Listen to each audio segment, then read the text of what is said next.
کہ ابو سعید خدری رضی اللہ تعالیٰ عنہ بما اصحاب کے کسی سفر میں تشریف فرما تھے۔ عرب دستور تھا کہ لوگ آس پاس آ کے رہنے والوں کا دریافت کرتے تھے کہ آپ کہاں سے آئے، کون لوگ ہیں، کہاں جا رہے ہیں اور کتنے دن یہاں قیام کریں گے، اور اس کے بعد آبادی سے کھانا آتا تھا۔ یہ نفوس قدسیہ روئے زمین پر ملائک کی جماعت، ان کے قریب میں آٹھیری اور وہ ٹس سے مس نہیں ہوئے۔ یہ حیران تھے کہ عرب دستور کہاں چلا گیا۔ اتنے میں اس قبیلے کے سردار کو کہیں سے سانپ نے ڈسا۔ فَسَعَوْا لَهُ كُلَّ شَيْءٍ فَلَمْ يَنْفَعْهُ، بخاری۔ ہر طرح کوشش کی، کوئی آرام نہیں آیا۔ ان کو کہا گیا کہ یہ سفید پوش آ کے یہاں ٹھہرے ہوئے نبی آخر زمان کے لوگ ہیں، ان سے تو پتہ کرو، شاید کوئی کام کا آدمی۔ وہ لوگ آئے اور انہوں نے کہا کہ دیکھیں ہمارے امیر کو سانپ نے ڈسا ہے، ہم نے تو بڑی کوشش کی اور ہر طرح کے سپیرے اور دوائیں استعمال کی، امیر مرنے کے قریب ہو رہا۔ ابو سعید خدری رضی اللہ تعالیٰ عنہ نے کہا کہ میں جاؤں گا اور دم کروں گا، وہ فائدہ ہوگا، لیکن میں یہ پوچھنا چاہتا ہوں کہ عرب دستور کے مطابق ہماری مہمانی یہاں ضروری تھی یا نہیں؟ انہوں نے کہا ضروری تھی۔ کہ اتنے دن سے ہم ٹھہرے ہوئے ہیں، آپ نے پوچھا تک نہیں، لہذا آپ بھی ہمیں کچھ مقرر کریں گے تب جاؤں گا۔ چنانچہ انہوں نے فیصلہ کیا کہ ہم ایک ریوڑ بیڑ بکریوں کا دیں گے۔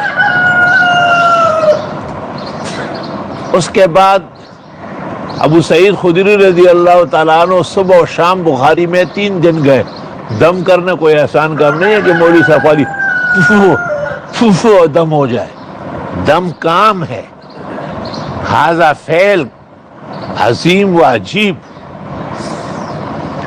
3 دن 3 صبح و شام ابو سعید خدری گئے اور وہاں ان کو دم کیا۔ امیر کو بالکل آرام آیا اور امیر نے کہا جو آپ نے طے کیا ہے اس سے زیادہ دے دے۔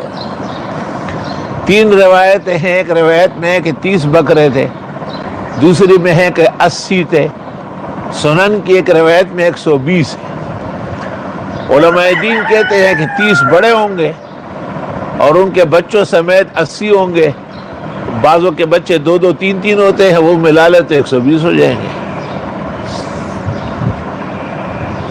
جب حضرت ابو سعید خدری یہ ریوڑ لے کے آئے تو صحابہ نے کہا اخذتا علی کتاب اللہ اجرا، یہ قرآن پر اجر لیا آپ نے؟ یہ اشکال تو پہلے ہو چکا ہے جو آپ خواہ ناخواندہ قسم کے لوگ کر رہے ہیں۔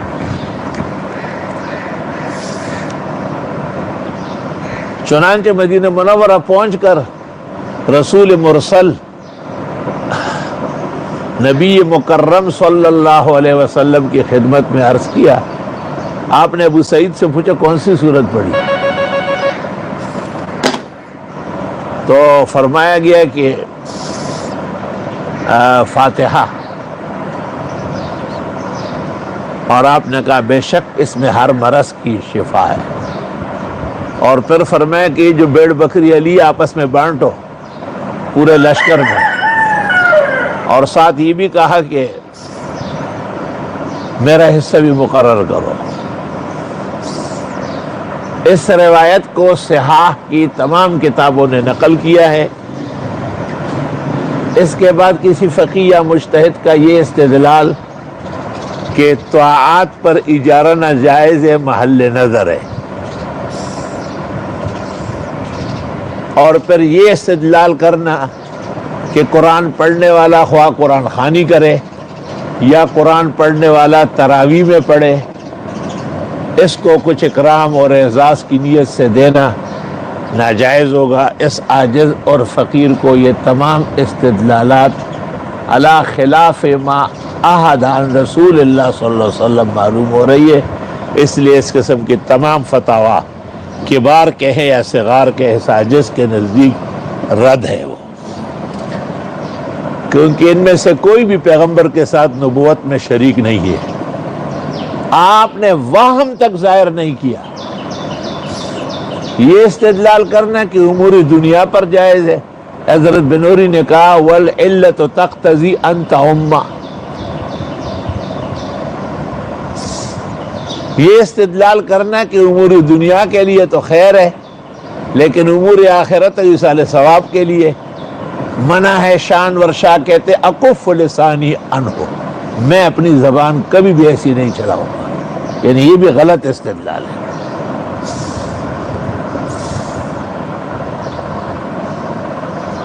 ترمذی شریف میں ہے کہ جب پیغمبر نے تیس الفحل کو منع کیا کہ اونٹ اونٹنی کو چھوڑ دے یا بکرا بکری کو، اور اس کے بعد وہ کچھ انعام و اکرام کرتے، یہ تو آپ پیشاب بیچ رہے، انہوں نے کہا نحن نکرم، ہمارے یہاں اکرام کے طور پہ دیے جاتا ہے، آپ نے کہا جائز ہے۔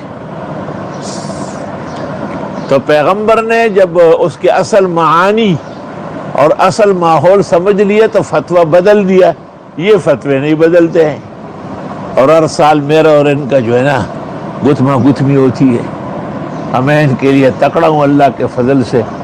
یہ کبھی ایک بزرگ کا نام کہ یہ سارے بزرگ سر آنکھوں پر، میرے بھی بزرگ ہے، میرے بھی محترم ہے اور مکرم ہے، لیکن میں پیغمبر مرسل محمد مصطفیٰ احمد مجتبیٰ صلی اللہ علیہ وسلم کی صریح حدیث ایک لفظ یہ ہے ان خیر ما اخذتم علیہ اجرا کتاب اللہ، بہترین اجرت وہ ہے جو کتاب اللہ پر ملے، اور ان احق ما اخذتم علیہ اجرا کتاب اللہ، سب سے حقدار اجر تو وہ ہے جو قرآن پڑھے اور پھر ملے، تو قرآن خوانی پر لینا دینا صرف جائز نہیں، باعث ثواب ہے۔ تراویح کے حافظ کو کچھ لینا دینا صرف جائز نہیں، اس زمانے میں واجب کے درجے میں ہے، یقیناً اکرام ہے، اور اسی فتوی پر میں قائم ہوں اور قائم رہوں گا، اور ساڑھا پلہ بھاری۔ اللہ تعالیٰ جزائے خیر دے ندوے کے اس فقیہ کو جس نے القاموس فی الفقہ لکھا ہے، اور اس نے مانعین کے بھی ادلہ نقل کیے اور مجوزین کے بھی، اخیر میں لکھا مانعین کے ادلہ کمزور، کچے، پھیکے پھیکے، اور مجوزین کے ادلہ صحیح، درست اور زوردار ہے۔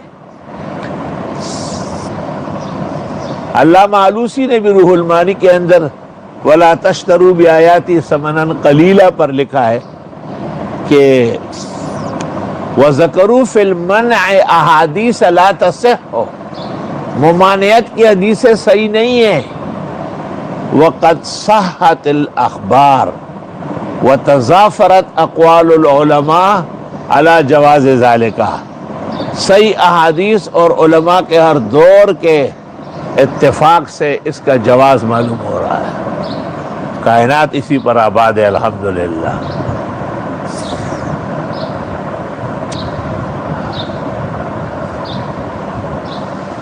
تو مفسرین قائل ہے، فقہا قائل ہے، محدثین قائل ہے، تو میں نہیں جانتا کہ اپنے بعض بزرگوں کو عند الفتاویٰ یہ حدیث مستحضر نہیں ہوئی تو معذور ہے، معاف ہے۔ اور میں نے آج تک کسی معتبر فقیہ، خواہ وہ دلی کے علماء ہو یا دیوبند کے حضرات ہو، جنہوں نے اس حدیث کے جواب دیتے ہوئے ممانعت کا فتویٰ دیا ہو،